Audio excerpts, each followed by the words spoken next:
Hello മച്ചന്മാരെ, welcome back to Mallu explainer. കുറച്ച് ദിവസമായിട്ട് നമ്മൾ ഇൻവെസ്റ്റിഗേഷൻ മൂവി അങ്ങനെ പറയാറില്ല. അതുകൊണ്ട് തന്നെ ഇന്ന് നിങ്ങളെ വണ്ടർ അടുപ്പിക്കാൻ പാകത്തിന് ഒരു കിടിലൻ ഇൻവെസ്റ്റിഗേഷൻ സ്റ്റോറിയുമായിട്ടാണ് വന്നിരിക്കുന്നത്. കഥ ഇതാ തീരുന്നേ, ഇതാണ് ടെസ്റ്റ് എന്ന് പറഞ്ഞ് കഥ നിർത്തിയതിന് ശേഷം എടാ നിങ്ങൾ വിചാരിച്ചതൊന്നും അല്ല കഥ വേറെയാണ് എന്ന് പറയുന്ന രീതിയിൽ മറ്റൊരു ക്ലൈമാക്സിലൂടെ ശരിക്കും നമ്മളെ ഷോക്കിംഗ് ചെയ്യിക്കുന്ന, ഒരിക്കലും നിങ്ങൾ എക്സ്പെക്ട് ചെയ്യാത്ത രീതിയിലുള്ള ഒരു ക്ലൈമാക്സ് ടെസ്റ്റിലേക്കാണ് ഈ ഒരു സിനിമ നിങ്ങളെ കൊണ്ടുപോവുക. അപ്പൊ കൂടുതലായിട്ടൊന്നും ഞാൻ പറയുന്നില്ല, ധൈര്യമായിട്ട് ഈ കഥ കേട്ട് തുടങ്ങിക്കോളൂ. പിന്നെ നമുക്കൊരു ക്യാമ്പിംഗ് സൈറ്റ് ഒക്കെ ഉണ്ട് കേട്ടോ, നമ്മുടെ സ്വന്തം പ്രോപ്പർട്ടിയാണ്. അപ്പൊ നിങ്ങൾ വയനാട്ടിലേക്ക് വരുന്നുണ്ടെങ്കിൽ ധൈര്യമായിട്ട് ഇങ്ങോട്ടേക്ക് വന്നു. ഒരു മലയുടെ മുകളിലാണ് നമ്മുടെ ഈ ഒരു പ്രോപ്പർട്ടി വരുന്നത്. ടെന്റ് സ്റ്റേക്ക് ഒക്കെ 999 ആണ് പെർ ഹെഡ് ചാർജ് വരുന്നത്. ആ പാക്കേജിൽ ഫുഡ് ഉണ്ടാവും, ട്രെക്കിംഗ് ഉണ്ടാവും, ക്യാമ്പ് ഫയർ, പിന്നെ കാടിനുള്ളിൽ വെച്ച് ഒരു DJ ചെയ്യുന്നതൊക്കെ ഒന്ന് ആലോചിച്ച് നോക്കിയേ. നമുക്കിവിടെ സ്വന്തമായിട്ട് ഒരു DJ ഹാളും ഉണ്ട്. ക്യാമ്പ് ചെയ്യുന്ന സമയത്തൊക്കെ നിങ്ങൾക്ക് കിട്ടുന്നത് നല്ല കിടിലൻ വ്യൂ ആയിരിക്കും കേട്ടോ. എന്തായാലും വയനാട്ടിൽ വരികയാണെങ്കിൽ അടിച്ചു വിളിച്ചു പോകാം, അതും ചെറിയ ബഡ്ജറ്റിൽ. ഓക്കെ, അപ്പൊ ഈ നമ്പറിലേക്ക് വിളിക്കാൻ മറക്കണ്ട, ധൈര്യമായിട്ട് വിളിച്ചോളൂ. ഇനി നമുക്ക് കഥയിലേക്ക് പോകാം. കുറച്ച് വർഷങ്ങൾക്ക് മുന്നേ ഒരു യുദ്ധം നടക്കുന്ന സ്ഥലത്ത് വെച്ചാണ്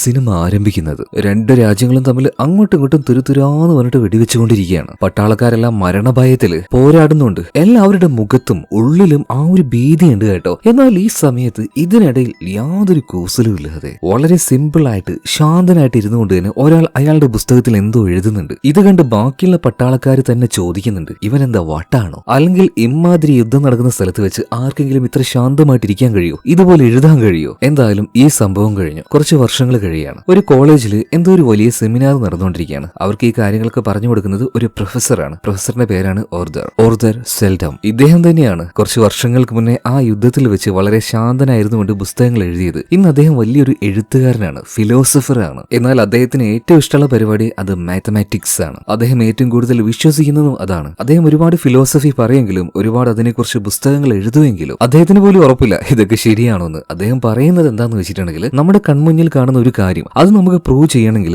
അവിടെ നമ്മൾ ഉപയോഗിക്കേണ്ടത് മാത്തമാറ്റിക്സ് ആണ്. അദ്ദേഹം പറഞ്ഞത് ശരിയല്ലേ? നമ്മുടെ ഈ ലോകത്തിൽ എക്സിസ്റ്റ് ചെയ്യുന്ന ഏറ്റവും ദുരൂഹമായിട്ടുള്ള ഒരു കാര്യമാണ് ബ്ലാക്ക് ഹോളുകൾ. 100 വർഷങ്ങൾക്ക് മുന്നേ ആൽബർട്ട് ഐൻസ്റ്റീൻ അദ്ദേഹത്തിന്റെ വെറും കണക്കുകൂട്ടൽ മാത്രം വെച്ച് അങ്ങനെ ഒരു സാധനം എക്സിസ്റ്റ് ചെയ്യുന്നുണ്ട് എന്ന് നമ്മളോട് പറഞ്ഞില്ലേ? അതുപോലെ തന്നെ നമ്മുടെ തിലകൻ ചേട്ടനും പറഞ്ഞിട്ടുണ്ട്, ഭൂഗോളത്തിന്റെ സ്പന്ദനം എന്ന് പറയുന്നത് അത് മാത്തമാറ്റിക്സിലാണ്. എന്തായാലും നമ്മുടെ ഈ ലോകവും അതുപോലെ തന്നെ മാത്തമാറ്റിക്സും തമ്മിൽ വല്ലാത്തൊരു ബന്ധമുണ്ട്. അതാണ് ഇവിടെ പ്രൊഫസർ പറയാൻ ഉദ്ദേശിക്കുന്നത്. ഇതിനുശേഷം കാണിക്കുന്നത് അമേരിക്കയിൽ നിന്നും ഓക്സ്ഫോർഡ് എന്ന് പറഞ്ഞ ഈ കോളേജിലേക്ക് വന്നുകൊണ്ടിരിക്കുന്ന നമ്മുടെ മാർട്ടിനെയാണ്, നമ്മുടെ കഥയുടെ ഹീറോ. ഇവൻ അമേരിക്കയിൽ നിന്നും UK വന്ന് ഈ യൂണിവേഴ്സിറ്റിയിൽ തന്നെ പഠിക്കാൻ പോകുന്നതിന്റെ പ്രധാന ഉദ്ദേശം എന്താ വെച്ചാൽ, നമ്മൾ നേരത്തെ കണ്ട ഒരു പ്രൊഫസർ ഉണ്ടല്ലോ, ഓർദർ സോൾഡം, അദ്ദേഹത്തിന്റെ കൂടെ എന്തോ ഒരു വർക്ക് ചെയ്യാൻ വേണ്ടിയിട്ടാണ്, ഒരു പ്രബന്ധം എഴുതാൻ വേണ്ടിയിട്ട്. അത് അവന്റെ ഏറ്റവും വലിയൊരു ആഗ്രഹമാണ് കേട്ടോ. അതുകൊണ്ട് തന്നെ പ്രൊഫസറോട് നല്ല കമ്പനി ആവണം. അതിനായിട്ട് അവനൊരു കാര്യം കണ്ടുപിടിച്ചിട്ടുണ്ട്. ഈ പ്രൊഫസറിന്റെ പഴയ ഒരു കൂട്ടുകാരിയുണ്ട്, അന്ന. അവരുടെ വീടിന്റെ ഒരു ഭാഗം റെന്റിന് കൊടുക്കുന്നുണ്ട്. സോ അവരുടെ വീട്ടിൽ പോയിട്ടാണ് മാർട്ടിൻ ഇപ്പൊ താമസിക്കുന്നത്. പിന്നീട് ആ ഒരു വീട്ടിലേക്ക് മാർട്ടിൻ എത്തുകയാണ്. വീട്ടിലേക്ക് എത്തിയപാട് തന്നെ പഴയ വീടാണ്, പഴയ ചില കാര്യങ്ങളൊക്കെ അവിടെയുണ്ട്. അതിൽ പ്രധാനമായിട്ടുള്ള ഒരു കാര്യമാണ് എനിഗ്മ മെഷീൻസ്. അതെന്താണെന്നറിയോ? ഈ പഴയ കാലത്തിൽ ശത്രുക്കൾ അങ്ങോട്ടും ഇങ്ങോട്ടേക്കും സന്ദേശങ്ങൾ കൈമാറുന്ന സമയത്ത് അത് ഡീകോഡ് ചെയ്തെടുക്കാൻ ഉപയോഗിക്കുന്ന ഒരു മെഷീനാണ് എനിഗ്മ മെഷീൻ. അത് ഡീകോഡ് ചെയ്യാനായിട്ട് നല്ല തലച്ചോറുള്ള, നല്ല ബുദ്ധിയുള്ള ഒരു മാത്തമാറ്റീഷ്യൻ വേണം. നമ്മുടെ ആർദർ സോൾഡം അങ്ങനെ ഒരാളാണല്ലോ. സോ അദ്ദേഹം ചെയ്തുകൊണ്ടിരുന്ന ജോലിയായിരുന്നു അത്, ശത്രുക്കളുടെ രഹസ്യ വിവരങ്ങൾ ചോർത്തുക. ഇതേ നേരം തന്നെ ആ വീടിന്റെ ഓണർ ആയിട്ടുള്ള അന്നയും അവിടെ ഉണ്ടായിരുന്നു കേട്ടോ. അതായത് ഓർദറിന്റെ ഒരു ഫ്രണ്ടാണ് ഈ അന്ന. പണ്ട് യുദ്ധം നടക്കുന്ന സമയത്ത് ഒരുപാട് രഹസ്യങ്ങൾ ചോർത്തി കൊടുത്ത് രാജ്യത്തിനെ വിജയത്തിലേക്ക് നയിച്ച ആളാണ് ഈ ഓർദർ. അതുപോലെ തന്നെ അദ്ദേഹത്തിന്റെ ഭാര്യയും അദ്ദേഹത്തെ നന്നായിട്ട് ഹെൽപ്പ് ചെയ്യായിരുന്നു. അവരുടെ ഫാമിലിയുടെ ഒരു അടുത്ത സുഹൃത്ത് തന്നെയാണ് ഈ അന്ന കേട്ടോ. അതുപോലെ തന്നെ മാർട്ടിൻ ഇങ്ങോട്ടേക്ക് വരുന്നതിന് മുന്നേ ഓർദർ സോൾഡത്തിനെ കുറിച്ച് അത്യാവശ്യം നല്ല കാര്യങ്ങളൊക്കെ അറിഞ്ഞിട്ട് തന്നെയാണ് ഇങ്ങോട്ടേക്ക് വന്നിരിക്കുന്നത്. ഈ നേരത്താണ് അന്നയുടെ മകളായിട്ടുള്ള ബെത്ത് അങ്ങോട്ടേക്ക് വരുന്നത്. കാണാൻ നല്ല ചെറുചെറുക്കുള്ള ഒരു പെൺകുട്ടി തന്നെയാണ് ബെത്ത്. വന്നപാട് തന്നെ മാർട്ടിനെ പരിചയപ്പെടുന്നുണ്ട്. എന്നാൽ അവളുടെ അമ്മ ചോദിക്കുന്നുണ്ട്, നീ എവിടെ പോയി കിടക്കുകയായിരുന്നു, ഇത്രയും നേരം എവിടെയായിരുന്നു? ഇതിന്റെ പേര് രണ്ടുപേരും പിന്നീട് അങ്ങോട്ടും ഇങ്ങോട്ട് വഴക്ക് തുടങ്ങുകയാണ്. എന്തായാലും അമ്മയുടെയും മോളുടെയും ഇടയിൽ എനിക്ക് കുറച്ചു നേരം നിന്ന് കഴിഞ്ഞാൽ ഇവർ രണ്ടുപേരും അടിയാവുന്നത് കാണേണ്ടി വരും എന്ന് വിചാരിച്ചിട്ട് മാർട്ടിൻ നേരെ കോളേജിലേക്ക് പോവാണ്. അവിടെ എത്തിയപാട് തന്നെ ഒരു സാറിനെ പരിചയപ്പെടുകയാണ്, കാര്യങ്ങളൊക്കെ പറയാണ്. മാത്രമല്ല അവന്റെ പഠനത്തിനും ബാക്കിയുള്ള ആവശ്യങ്ങൾക്കുമായിട്ട് പ്രത്യേകമായിട്ടൊരു റൂം തന്നെ അവന് കൊടുക്കുന്നുണ്ട് കേട്ടോ. ഇപ്പൊ ആ ഒരു സാറ് അവനെ ആ ഒരു റൂമിലേക്ക് കൊണ്ടാക്കുകയാണ്. അവൻ മാത്രമല്ല ഇവിടെ വേറൊരാൾ കൂടെ ഉണ്ടാവുന്നും സാറ് പറയുന്നുണ്ട്. അപ്പൊ ഇതിനിടയിൽ സാറിനോട് മാർട്ടിൻ ഒരു കാര്യം ചോദിക്കുകയാണ്, അല്ല പ്രൊഫസർ അദ്ദേഹം എപ്പോഴാണ് ഇങ്ങോട്ടേക്ക് വരിക, അദ്ദേഹം എപ്പോഴാണ് എനിക്ക് ക്ലാസ് എടുത്ത് തരിക? ഇത് കേട്ടപ്പോ ആ സാറ് ചിരിക്കുകയാണ്. നീ എന്താ ഒന്നും അറിയാത്തതുപോലെ സംസാരിക്കുന്നത്? അങ്ങനെയൊന്നുമില്ല, അദ്ദേഹം ഇപ്പൊ ക്ലാസ് എടുക്കാറൊന്നുമില്ല. അദ്ദേഹത്തിന്റെ കീഴിൽ നിന്നുകൊണ്ട് നിനക്ക് വർക്ക് ചെയ്യാം, അത്ര തന്നെ. നിനക്ക് വേണമെങ്കിൽ നല്ലൊരു സാറിന് ഞാൻ വേറെ ആക്കി തരാന്ന് പറയണം. പക്ഷെ ഇതെന്തോ മാർട്ടിന് ഒട്ടും ഇഷ്ടപ്പെട്ടില്ല കേട്ടോ. അവൻ ഇത്രയും ദൂരം വന്നത് തന്നെ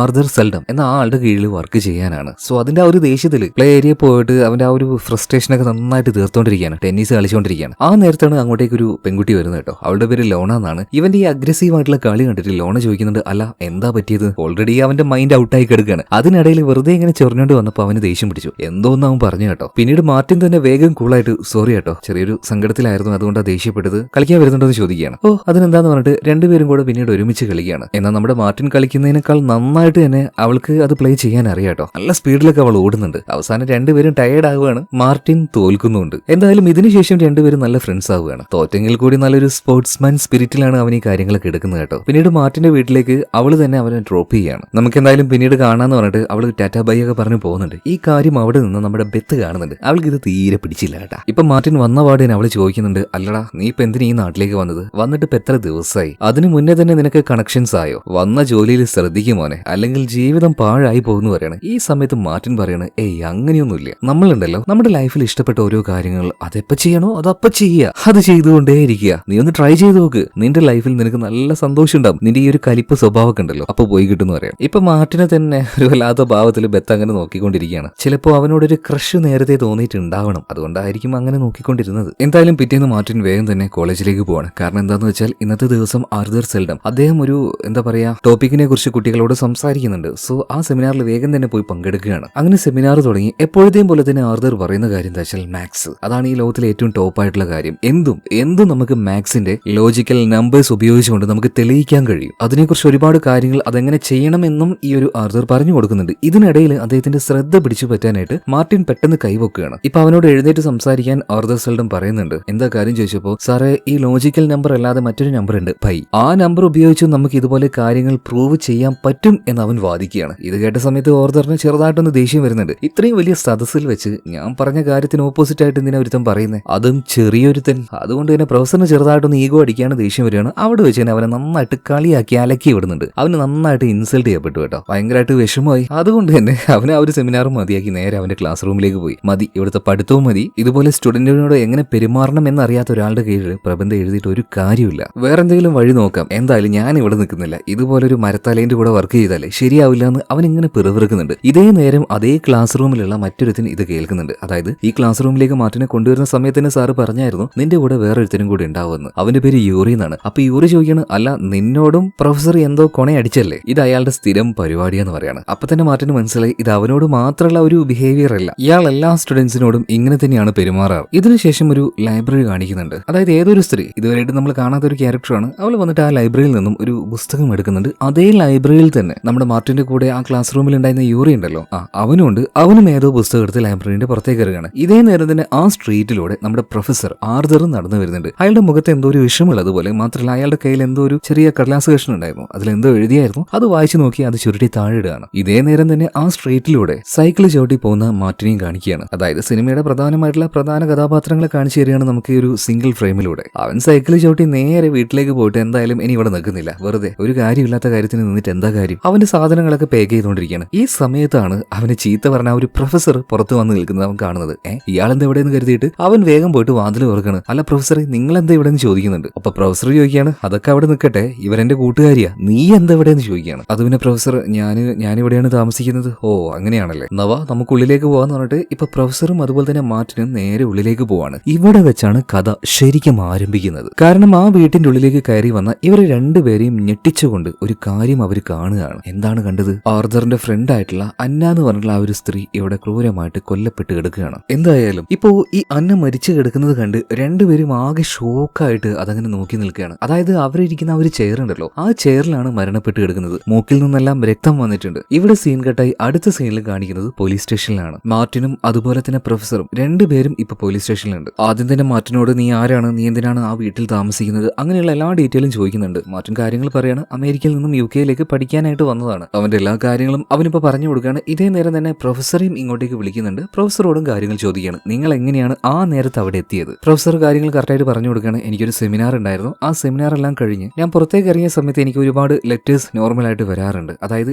ലോജിക്കൽ നമ്പേഴ്സിനെ കുറിച്ച് ഞാൻ ഒരുപാട് കാര്യങ്ങൾ എഴുതുമായിരുന്നു. സോ അതിനെ പ്രശംസിച്ചുകൊണ്ടാണ് എനിക്ക് ഇതുപോലെ കത്തുകൾ വരാറ്. ആ കത്തിനിടയിൽ എനിക്ക് ചെറിയൊരു കഷ്ണം പേപ്പർ കൂടെ കിട്ടിയായിരുന്നു. ബാക്കിയുള്ള എല്ലാ ലെറ്ററിനേക്കാളും എന്റെ ശ്രദ്ധ പോയത് ആ പേപ്പറിന്റെ കഷ്ണത്തിലേക്കായിരുന്നു. കാരണം ഞാൻ എഴുതുന്ന ലോജിക്കൽ നമ്പർ ഉണ്ടല്ലോ, അതിന്റെ ഒരു പ്രത്യേക നമ്പർ സീരീസ് ആ പേപ്പറിൽ എഴുതിയിട്ടുണ്ടായിരുന്നു. അതിന്റെ കൂടെ തന്നെ അന്നയുടെ വീടിന്റെ അഡ്രസ്സും കൂടെ അതിൽ എഴുതിയിട്ടുണ്ടായിരുന്നു. അത് വലിയ കാര്യമാക്കി എടുക്കാതെ ഞാൻ ആ സ്ട്രീറ്റിൽ അത് ചുരുട്ടി കളഞ്ഞായിരുന്നു. പക്ഷെ അതിന്റെ പിന്നിൽ ഇങ്ങനെ ഒരു സംഭവം നടക്കുമെന്ന് ഞാൻ ഒരിക്കലും വിചാരിച്ചില്ല സാറേ. ഇതാരോ മനഃപൂർവ്വം ചെയ്തതാണ്, പ്ലാൻ ചെയ്തതാണ്. എന്തായാലും പ്രൊഫസർ ചുരുട്ടി എറിഞ്ഞ ആ ഒരു കടലാസ് എടുക്കാനായിട്ട് ഇൻസ്പെക്ടർ ഒരാളെ വേഗം തന്നെ ആ ഒരു സ്ട്രീറ്റിലേക്ക് അയക്കുകയാണ്. ഇതിനുശേഷം കാണിക്കുന്നത് നമ്മുടെ മാർട്ടിനും അതുപോലെ തന്നെ പ്രൊഫസറും ഫസ്റ്റ് തന്നെ അന്ന മരിച്ചെടുക്കുന്ന ആ ഒരു സ്ഥലത്തേക്ക് വന്നില്ലേ. അപ്പൊ പിന്നെ എന്താ നടന്നതെന്ന് നമ്മൾ കാണിച്ചില്ല. അതിനുശേഷം നേരെ ഇവർ സ്റ്റേഷനിലേക്ക് കൊണ്ടുവന്ന ആ ഒരു സീനാണ് നമ്മൾ കാണിച്ചത്. അപ്പൊ അവിടെ നടന്ന കാര്യമൊന്ന് ഇപ്പൊ കാണിക്കുകയാണ്. ഇവർ രണ്ടുപേരും അങ്ങോട്ടേക്ക് കയറി വന്നു. അന്ന മരിച്ചു കിടക്കുന്നത് കണ്ട് ആകെ ഷോക്കായി പോയി. എന്നാലും അവരുടെ ദേഹത്തൊന്നും തൊടാതെ ചുറ്റും ഒന്ന് നോക്കുകയാണ്. ആ നേരത്താണ് ഇവരൊരു കാര്യം കാണുന്നത്. മരിക്കുന്നതിന് മുന്നേ ആയിട്ട് അന്ന അവിടെ തന്നെ ഉണ്ടായിരുന്ന ഒരു ലെറ്റർ പസിൽ അത് അവർ കളിച്ചുകൊണ്ടിരിക്കുകയായിരുന്നു. അതുപോലെ തന്നെ മാർട്ടിൻ നോക്കിയ സമയത്ത്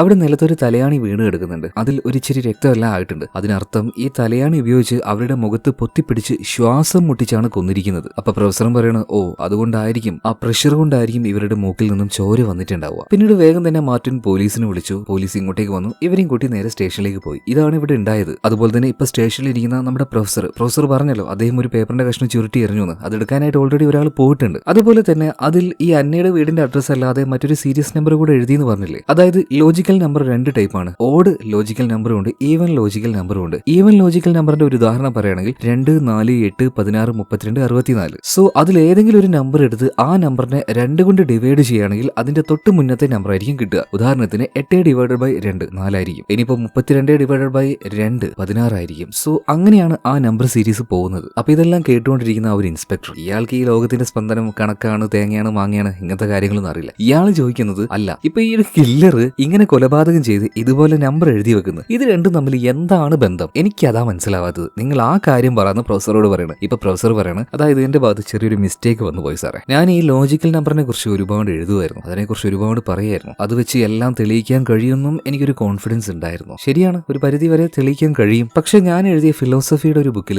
മറ്റൊരു കാര്യം കൂടെ ഞാൻ എഴുതിയിട്ടുണ്ടായിരുന്നു. അതായത് ഈ കൊലപാതകങ്ങൾ ചെയ്യുന്നവരുണ്ടല്ലോ വിഡ്ഢികളാണ്. അതുപോലെ തന്നെ സൈക്കോ സീരിയൽ കില്ലേഴ്സ്. അവർ എപ്പോ എന്ത് ചെയ്യുമെന്ന് അവർക്ക് പോലും അറിയില്ല. വിഡ്ഢികളാണ് അവര്. ചിലപ്പോൾ ഞാൻ എഴുതിയ ആ ഒരു വാക്കുകൾ ഏതെങ്കിലും ഒരു സൈക്കോ സീരിയൽ കില്ലറെ ഹേർട്ട് ചെയ്തിട്ടുണ്ടാവും. അതുകൊണ്ട് തന്നെ അവൻ പ്രൂവ് ചെയ്യാൻ ശ്രമിക്കുകയായിരിക്കും എല്ലാ സൈക്കോ സീരിയൽ കില്ലേഴ്സും വിഡ്ഢികളല്ല എന്ന്. അതുകൊണ്ടായിരിക്കും ഒരു കൊലപാതകം നടക്കുന്നതിന് മുന്നേ തന്നെ അവൻ എനിക്കൊരു സൂചന തന്നതും അതിൽ ഇതുപോലെ ലോജിക്കൽ നമ്പേഴ്സ് എഴുതി തന്നതും. ഓക്കെ, ഞങ്ങൾ എന്തായാലും ഒന്ന് അന്വേഷിക്കട്ടെ എന്ന് പറഞ്ഞിട്ട് ഇൻസ്പെക്ടർ ഇപ്പൊ അവരെ അവിടെ നിന്ന് പറഞ്ഞയക്കുകയാണ്. ഇതേ നേരം തന്നെ നമ്മുടെ മാർട്ടിന് ചില സംശയങ്ങൾ. സ്റ്റേഷനിൽ പുറത്തേക്ക് അറിയുന്ന സമയത്ത് മാർട്ടിൻ അവന്റെ ആ ഒരു സംശയങ്ങൾ അവന്റെ പ്രൊഫസറോട് പറയാണ്. പ്രൊഫസറെ, അതായത് എന്റെ മനസ്സിലുള്ള ഒരു കാര്യം ചുമ്മാ തോന്നിയതാണ്, ഞാൻ പറയട്ടെ. അതായത് കഴിഞ്ഞ 5 വർഷമായിട്ട് ക്യാൻസർ കാരണം ഭയങ്കര ബുദ്ധിമുട്ടായിരുന്നു അന്ന. ഈ 5 വർഷവും അവരെ നന്നായിട്ട് നോക്കിയത് അവരുടെ മകളായിരുന്നു. അത് കാരണം ബെത്ത് നന്നായിട്ട് ബുദ്ധിമുട്ടുന്നുണ്ടെന്നും എനിക്കറിയാം. അതായത് എന്തായാലും മരിക്കാൻ പോകുന്ന ഒരാളാണ് ഈ അന്ന. ഇതറിയുന്ന ഏതോ ഒരാൾ തന്നെയാണ് ഈ കൊലപാതകം നടത്തിയിരിക്കുന്നത്. അതായത് അയാൾക്ക് മനഃപൂർവ്വം ആരെങ്കിലും കൊല്ലണം, ഉപദ്രവിക്കണം എന്നൊന്നുമില്ല. എന്തായാലും അധികം വൈകാതെ ഈ അന്ന മരണപ്പെടും. സോ അവരെ തന്നെ ഒരു ഇരയാക്കിയിട്ട് ഈ സീരിയൽ കില്ലേഴ്സ് വിഡ്ഢികളല്ല എന്ന് സാറിന് തെളിയിക്കുകയും വേണം. അതായത് ഈ സീരിയൽ കില്ലർ എപ്പോഴും ചൂസ് ചെയ്യുക മരിക്കാനായി കിടക്കുന്ന ഒരാളെ ആയിരിക്കണം സാറേ. കാരണം കൊലപാതകം ചെയ്യണം എന്നുള്ളൊരു ഇന്റൻഷൻ ഒന്നും അയാൾക്കില്ല. ഇത് കേട്ടപ്പോ പ്രൊഫസർ പറയുന്നത് ചിലപ്പോ അങ്ങനെ ആയിരിക്കാം. എന്തായാലും നമുക്കത് കൺഫേം ചെയ്യാനൊന്നും പറ്റില്ല. നീ എന്തായാലും എടുക്ക്, ഞാൻ നേരെ ബെത്തിന്റെ അടുത്തേക്ക് പോയിട്ട് കാര്യം പറയട്ടെ എന്ന് പറഞ്ഞിട്ട് നേരെ ബെത്തിന്റെ അടുത്തേക്ക് പോയിട്ട് പ്രൊഫസർ കാര്യങ്ങൾ പറയണം. ബെത്ത് ഇതേ നേരം തന്നെ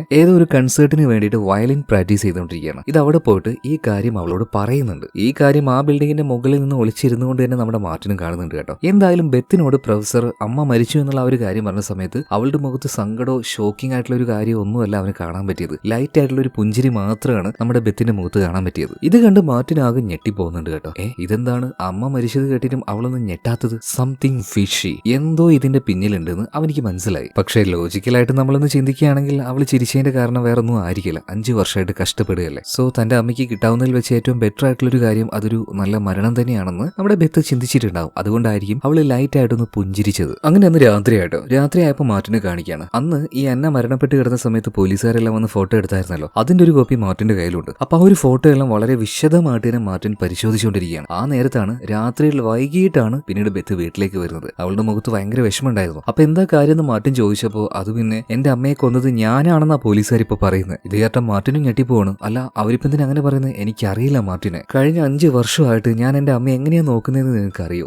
ഞാൻ തന്നെ എന്റെ അമ്മയെ എന്തിനാ കൊല്ലുന്നേ? സത്യം പറഞ്ഞാൽ അവര് മരിക്കണമെന്ന് ഞാനും ആഗ്രഹിച്ചിട്ടുണ്ടായിരുന്നു. കാരണം ഇങ്ങനെ കിടന്ന് കഷ്ടപ്പെടുന്നതിനേക്കാളും നല്ലത് അവര് മരിക്കുന്നതാണെന്ന് ഞാൻ പല തവണ ചിന്തിച്ചിട്ടുണ്ടായിരുന്നു. അതിന് ഭയങ്കര വിഷമത്തിൽ ബെത്ത് കരഞ്ഞോണ്ടിരിക്കുകയാണ്. ഇപ്പൊ മാർട്ടിൻ പറയണ നീ വിഷമിക്കൊന്നും വേണ്ട, ഞാൻ നിന്റെ കൂടെ ഉണ്ടെന്ന് പറയാണ്. പതിയെ ഇപ്പൊ മാർട്ടിന്റെ അടുത്തേക്ക് ബെത്ത് വരുന്നുണ്ട്. പിന്നീട് എന്താ സംഭവിക്കാന്ന് അറിയാലോ. രണ്ടുപേരും അന്ന് രാത്രി ഡമ്മർപ്പെട്ടാർ ടോ. പിന്നീട് പിറ്റേന്ന് നമ്മുടെ മാർട്ടിൻ എപ്പോഴത്തെയും പോലെ തന്നെ ടെന്നീസ് കളിക്കാൻ പോകുന്നുണ്ട്. എന്നത്തെയും പോലെ തന്നെ അവനെ കാണാനായിട്ട് അങ്ങോട്ടേക്ക് ലോണയും വന്നിട്ടുണ്ട്. സോ ഇപ്പൊ കുറച്ച് ദിവസമായിട്ട് മാർട്ടിന്റെ ഉള്ളിൽ ആ ഒരു കൊലപാതകം, ആ ഒരു സീരിയൽ കില്ലർ, അയാൾ ഉപയോഗിക്കുന്ന ലോജിക്കൽ നമ്പർ, അത് മാത്രമേ ഉള്ളൂ. അതിനെക്കുറിച്ച് തന്നെ അവൻ സംസാരിക്കുന്നത്. അപ്പൊ ലോണ പറയാണ്, നീ എന്താണ് ഒരു ഭ്രാന്ത് പിടിച്ചതുപോലെ ഇത് മാത്രം എപ്പോഴും ചിന്തിച്ചുകൊണ്ടിരിക്കുന്നത്, നിന്റെ മൈൻഡ് ഒന്ന് മാറ്റ്. കൊലപാതകയെ കണ്ടുപിടിക്കുന്ന കാര്യമൊക്കെ അത് പോലീസുകാർ നോക്കിക്കോളും, നീ വെറുതെ അതിലേക്ക് ഇൻവോൾവ് ആകാൻ നിൽക്കണ്ടെന്ന് പറയാണ്. പിന്നെ അവനൊന്ന് കൂളാക്കുന്നുണ്ട് ലോണ. പതിയെ രണ്ടുപേരും ഇങ്ങനെ അടുത്തേക്ക് വരിക, ഒന്ന് റൊമാൻറ്റിക് ആവാൻ നോക്കുകയാണ്. ലോണ പറയാണ്, ഇന്ന് എനിക്ക് ലീവാണ്, ഹോസ്പിറ്റലിൽ പോകണ്ട. അതായത് ലോണ ഒരു നേഴ്സാണ് കേട്ടോ, നമുക്ക് വീട്ടിലേക്ക് പോയല്ലെന്ന് ലോണ ചോദിക്കുകയാണ്. അവളുടെ കൂടെ തന്നെ അപ്പൊ തന്നെ മാർട്ടിൻ പോകുന്നുണ്ട്. ആഹാ, ആളടിപൊളിയാണല്ലോ അല്ലേ, രണ്ട് പെൺകുട്ടികൾ ഒരേ സമയത്ത്.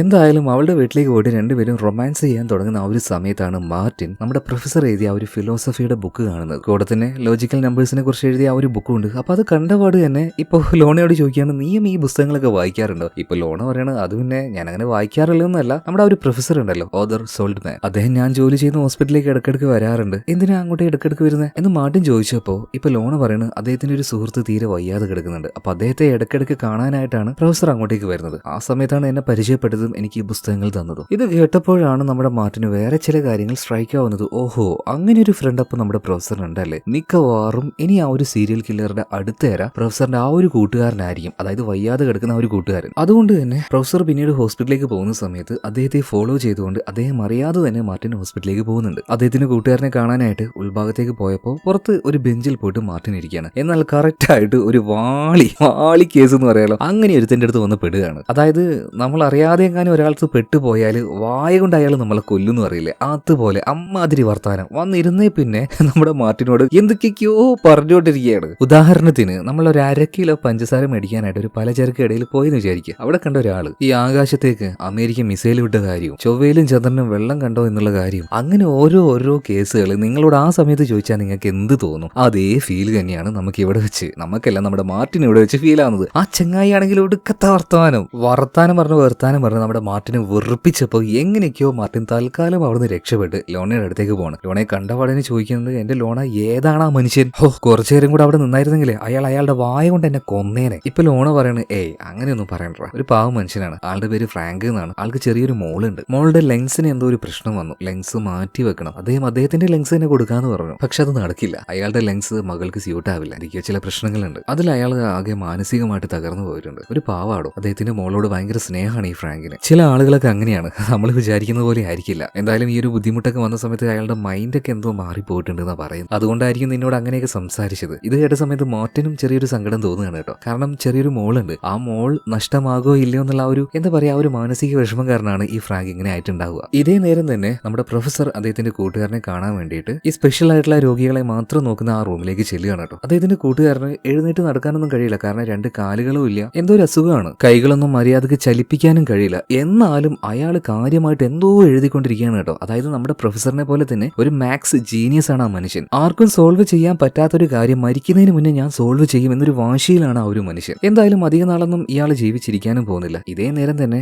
ആ റൂമിൽ മറ്റൊരാളെ കൂടെ കാണിക്കുന്നുണ്ട്, കുറച്ച് പ്രായമായിട്ടുള്ള ഒരു അപ്പാപ്പനാണ്. അയാളും ഇതുപോലെ തന്നെ തീരെ വയ്യാതെ കിടക്കുകയാണ്. എന്തായാലും ഇതിനുശേഷം ലൈബ്രറിയിൽ ഇരിക്കുന്ന മാർട്ടിനെ കാണിക്കുകയാണ്. അവനൊരു പുസ്തകം വായിച്ചുകൊണ്ടിരിക്കുമ്പോൾ പെട്ടെന്ന് അങ്ങോട്ടേക്ക് വളരെ ദേഷ്യത്തിൽ ബെത്ത് വരികയാണ്. ബെത്ത് പറയാണ്, നീ ഇപ്പൊ എന്താ എന്റെ അടുത്തേക്ക് വരാത്തത്? നിനക്കിപ്പോ വേറെ ആളെ കിട്ടിയിട്ടുണ്ടാവുമല്ലേ, എല്ലാത്തിനും എന്റെ കൂടെ ഉണ്ടാവുന്നു, നീ എനിക്ക് വാക്ക് തന്നെയല്ലേ, പിന്നെ നീ എന്താ ഇങ്ങനെയൊക്കെ പെരുമാറുന്നത്? എനിക്കറിയാം, ഞാൻ എപ്പോഴും ഒറ്റയ്ക്കാണ്, എനിക്ക് ആരുമില്ല, എനിക്ക് ആരും വേണ്ട. ഇതും പറഞ്ഞ് ഭയങ്കര ദേഷ്യത്തിൽ ബെത്ത് അവിടുന്ന് പോകാൻ നിൽക്കുമ്പോൾ തന്നെ മാർട്ടിൻ അവളെ വിളിക്കുന്നുണ്ട്. നീ ഒന്ന് നിൽക്ക്, ഞാൻ കാര്യങ്ങൾ പറയാന്ന് പറഞ്ഞിട്ട് അവളുടെ പിന്നാലെ പോകുന്നുണ്ടെങ്കിലും അവൾ വളരെ ദേഷ്യത്തിൽ അവിടുന്ന് പോകണം. എന്നാൽ അവിടെ വെച്ച് മാർട്ടിൻ ഞെട്ടിക്കുന്ന മറ്റൊരു കാര്യം കാണുകയാണ്. അവിടുത്തെ ലൈബ്രറി ഉണ്ടല്ലോ, ആ ലൈബ്രറിയുടെ ഡോറിന്റെ ഒരു ഭാഗത്തായിട്ട് ഒരു സിമ്പിൾ, ലോജിക്കൽ സീരീസിൽ പെടുന്ന ഒരു സിമ്പിൾ തന്നെയാണ് വെൻ സിമ്പിൾ എന്നാണ് അതിന് പറയാ. അതിന് താഴെ തന്നെ ഒരു സമയം എഴുതി വെച്ചിട്ടുണ്ട്, 2:15. പിന്നെ ഒരു ഹോസ്പിറ്റലിന്റെ പേരും സെന്റ് ജോസഫ് ഹോസ്പിറ്റൽ. അതായത് ആ സീരിയൽ കില്ലർ ഇനി കൊല്ലാൻ പോകുന്നത് നമ്മുടെ പ്രൊഫസറിന്റെ കൂട്ടുകാരനായിട്ടുള്ള തീരെ വയ്യാതെ കിടക്കുന്ന ആ ആളുണ്ടല്ലോ, അയാളെ തന്നെയാണ്. അതായത് മാർട്ടിൻ എന്താണോ ഗസ് ചെയ്തത് അത് അതുപോലെ തന്നെ നടക്കുകയാണ്. എന്നാൽ ഇവിടുന്ന് അവിടെ എത്തുമ്പോഴേക്കും സംഗതി എല്ലാം തീരും. അപ്പൊ അതിനു മുന്നേ തന്നെ മാർട്ടിൻ ലോണയെ വിളിച്ച് കാര്യങ്ങൾ പറയുന്നുണ്ട്, ഇതുപോലെ സംഭവിക്കാൻ സാധ്യതയുണ്ട്, അദ്ദേഹത്തിന്റെ കൂട്ടുകാരനെ കൊല്ലാനായിട്ട് ആ ഒരു കില്ലർ അങ്ങോട്ടേക്ക് വരും, നീ ഒന്ന് പോയി നോക്കുന്നു പറയുന്നത്. ലോണ വേഗം തന്നെ അങ്ങോട്ടേക്ക് പോയി നോക്കുന്നുണ്ട്. എന്നാൽ പ്രൊഫസറിന്റെ കൂട്ടുകാരന് യാതൊരു കുഴപ്പമില്ല. മാത്രമല്ല ട്വിസ്റ്റ് എന്താണെന്ന് വെച്ചിട്ടുണ്ടെങ്കിൽ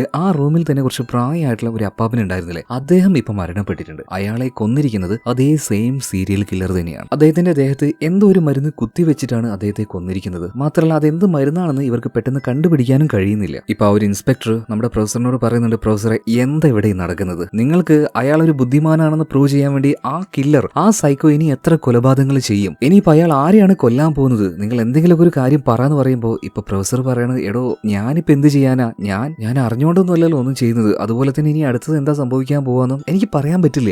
ആദ്യം അവര് വരച്ചു വെച്ചത് ഒരു സർക്കിൾ സിമ്പിൾ ആയിരുന്നു. ഓക്കെ, ഞാൻ അതവിടെ കണ്ടായിരുന്നു. ഇപ്പൊ രണ്ടാമത് ആ കില്ലർ വരച്ചു വെച്ചിരിക്കുന്നത് ഒരു വെൻ സിമ്പിൾ ആണ്. ഇനി മൂന്നാമത് എന്താ വരക്കാൻ പോവാന്നുള്ളത് സത്യം പറയാൻ എനിക്കറിയില്ല. അത് മനസ്സിലാക്കണമെങ്കിൽ വലിയൊരു റിസർച്ച് തന്നെ നടത്തേണ്ടി വരും. ഓക്കെ, എന്തായാലും പ്രൊഫസറെ നിങ്ങൾക്ക് എന്തെങ്കിലും മനസ്സിലായി കഴിഞ്ഞാൽ അപ്പൊ തന്നെ ഞങ്ങളെ വിളിക്കണമെന്ന് പറയണം. എന്തായാലും അന്ന് രാത്രി ഭക്ഷണം കഴിക്കാനായിട്ട് നമ്മുടെ മാർട്ടിനും അവന്റെ ഫ്രണ്ട് ആയിട്ടുള്ള ലോണ അതുപോലെ തന്നെ പ്രൊഫസർ 3 പേരും കൂടെ ഒരു റെസ്റ്റോറന്റിലേക്ക് പോവാണ്. പിന്നീട് ലോണ ഇന്ന് മരിച്ചുപോയ അപ്പാപ്പന്റെ ആ ഒരു പോസ്റ്റ്മോർട്ടം റിപ്പോർട്ടിന്റെ കാര്യങ്ങളൊക്കെ പറഞ്ഞു കൊടുക്കുന്നുണ്ട് കേട്ടോ. അതായത് എന്ത് കാരണത്താലാണ്, എന്ത് കുത്തിവെച്ചാണ് ആ ഒരു സൈക്കോ സീരിയൽ കില്ലർ അപ്പാപ്പനെ കൊന്നെന്ന് മനസ്സിലാവുന്നില്ല. മനസ്സിലാക്കാൻ പറ്റാത്ത എന്തോ ഒരു കെമിക്കലാണ് അയാൾ ഉപയോഗിച്ചിരിക്കുന്നത്. അതായത് ആ സീരിയൽ കില്ലർ ഒരു സാധാരണക്കാരനൊന്നുമല്ല, നല്ല ബുദ്ധിയുള്ള ഒരു മനുഷ്യൻ തന്നെയാണ്. എന്തായാലും പ്രൊഫസറെ, ആ സീരിയൽ കില്ലറെ നിങ്ങൾ ഒരിക്കലും അണ്ടർ എസ്റ്റിമേറ്റ് ചെയ്യാൻ നിൽക്കരുത്. ഞാൻ എന്തായാലും പോവാന്ന് പറഞ്ഞിട്ട് ഇപ്പൊ ലോൺ അവിടുന്ന് പോവാണ്. ഇപ്പൊ ആകെ മാങ്ങാണ്ടി കടിച്ചിരിക്കുന്ന പ്രൊഫസറോട് നമ്മുടെ മാർട്ടിൻ ചോദിക്കുകയാണ്, അല്ല പ്രൊഫസറെ, ഇനി അയാൾ അടുത്തതായിട്ട് തെരഞ്ഞെടുക്കാൻ പോകുന്ന സിമ്പിൾ അത് ഏതാണെന്നെങ്കിലും സാറിന് അറിയാൻ പറ്റുമോ? കാരണം ഇങ്ങനെ ഓരോ സിമ്പിൾ വരക്കുകയാണെങ്കിലും അതിനൊരു പാറ്റേൺ ഉണ്ടാവില്ലേ? ഇപ്പൊ ഈ ഒരു പ്രൊഫസർ പറയാണ്, അടുത്തത് ഏത് സിമ്പിൾ ആവുമെന്ന് എനിക്ക് നന്നായിട്ട് അറിയാം, പക്ഷേ എനിക്കത് നിന്നോട് പറയാൻ കഴിയില്ല. മേ ബി നീ ആയിരിക്കാം ആ ഒരു കില്ലർ, അല്ലെങ്കിൽ അതേതാണ് സിമ്പിൾ എന്ന് നീ അറിഞ്ഞു കഴിഞ്ഞാൽ ആ ഒരു കില്ലർ നിന്നെ കൊന്നു കളഞ്ഞേക്കാം. എന്തായാലും ഞാൻ നിനക്കൊരു ക്ലൂ തരാം. ഞാനൊരു പേപ്പറിൽ അത് ഇപ്പൊ തന്നെ എഴുതി തരാം. അവിടെ ഒരു ടിഷ്യൂ ഉണ്ടായിരുന്നു, അതെടുത്ത് ആ ടിഷ്യൂവിൽ അത് വരക്കാണ് അവൻ കാണാതെ. എന്നിട്ട് മടക്കി അവന്റെ കയ്യിൽ കൊടുത്തിട്ട് പറയാണ്, നിനക്ക് ബുദ്ധി ഉണ്ടെങ്കിൽ നീ തന്നെ കണ്ടുപിടിക്കുക അടുത്ത സിമ്പിൾ അതേതായിരിക്കും എന്ന്. നമ്മുടെ മാർട്ടിൻ അറിയാലോ, അത്യാവശ്യം വാശിയുള്ള കൂട്ടത്തിലാണ്. അതുകൊണ്ട് തന്നെ പ്രൊഫസർ ഇങ്ങനെ പറഞ്ഞിട്ടുണ്ടെങ്കിൽ അവൻ എന്തായാലും ആ ഒരു പേപ്പർ തുറന്നു നോക്കില്ല, അവനായിട്ട് തന്നെ കണ്ടുപിടിക്കുമെന്ന വാശിയിലാണ് അവനിപ്പോ. അങ്ങനെ പിറ്റേ ദിവസമായി രണ്ടുപേരും നമ്മുടെ ഇൻസ്പെക്ടർ ഒന്ന് കാണാന്ന് പറഞ്ഞിട്ട് നേരെ സ്റ്റേഷനിലേക്ക് പോവാണ്. പോകുന്ന സമയത്ത് നമ്മുടെ മാർട്ടിനോട് പ്രൊഫസർ ഒരു കാര്യം പറയുന്നുണ്ട്. മാർട്ടിനെ, ഒരു പെർഫെക്റ്റ് ആയിട്ടുള്ള ഒരു മർഡർ അല്ലെങ്കിൽ ഒരു കൊലപാതകം എന്ന് പറഞ്ഞാൽ അതെന്താണെന്ന് അറിയാൻ ചോദിക്കുകയാണ്. മാർട്ടിന് ഇതിനെക്കുറിച്ചൊന്നും വലിയ ധാരണയില്ല. അതുകൊണ്ട് തന്നെ പ്രൊഫസർ ഒരു കഥ പറഞ്ഞു കൊടുക്കുകയാണ്. കുറച്ച് വർഷങ്ങൾക്ക് മുന്നേ ഒരു ഭർത്താവും ഭാര്യ ഉണ്ടായിരുന്നു. അതിൽ ഭാര്യയുടെ കൂടെ ജീവിച്ച് അയാൾക്ക് മടുത്തിട്ടുണ്ടായിരുന്നു. അപ്പൊ എങ്ങനെയെങ്കിലും ഭാര്യയെ കൊല്ലണം, എന്നാൽ ഒരു കാരണവശാലും പിടിക്കപ്പെടാനും പാടില്ല. അതുകൊണ്ട് തന്നെ ഭാര്യ പോലും കാണാതെ അയാളുടെ ഡയറിയിൽ അയാൾ ഒരുപാട് എങ്ങനെ അവളെ കൊല്ലാം എന്നതിനെ കുറിച്ചുള്ള ഓരോ മെത്തേഡുകൾ എഴുതി വെക്കാൻ തുടങ്ങി. ഏകദേശം ഒരു 8-10 ഉണ്ടായിരുന്നു. എന്നാൽ ഒരു ദിവസം